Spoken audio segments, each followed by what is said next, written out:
as member states continue to argue about how to plug the gap left by Britain's impending exit from the EU. Austria's Chancellery Minister Gernot Blümel said the bloc must improve productivity and streamline its goals, rather than simply demand more money from the EU27.Mr Blümel, who is responsible for EU agendas for the upcoming budget, does not want Austria to have to spend more to cover the finical gap left by Britain's exit. He said the EU will have to concentrate on fewer tasks, but will have to carry them out in more efficiently, for example in terms of security and external border management. There are other areas to explore where less money is needed. Austrian Minister Gernot Blümel has said his country should give more to Brussels after Brexit, while the minister did not identify the areas he feels should have the budgets cut.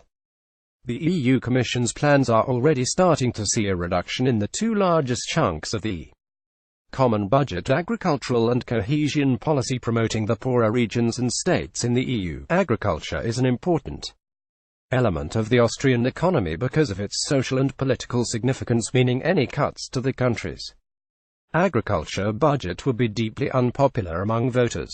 In France, President Emmanuel Macron has risked the wrath of the country's farmers by hinting that changes could be made to the subsidies under the current EU budget.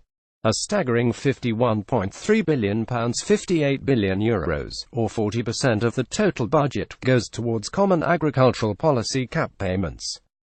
Getty file image. Farming subsidies represent a huge proportion of the EU budget, with Britain's exit set to leave a €12 billion hole in the EU's finances. The farming budget may have to be adjusted, which could leave some farmers considerably worse off. Unlike Austria, the Commission argues the EU needs more money, especially given the new external border security, counter-terrorism and common defence tasks, instead of 1% of the EU's total economic output. The size of the next budget should amount to 1.1%, demands EU Budget Commissioner Günther Oettinger. Calculated for each individual EU citizen, this equals 1 cup of coffee per taxpayer per day, said European Commission President Jean-Claude Juncker. Getty. Jean-Claude Juncker wants EU members to pay more towards the EU budget, said the EU is worth more than a cup of coffee.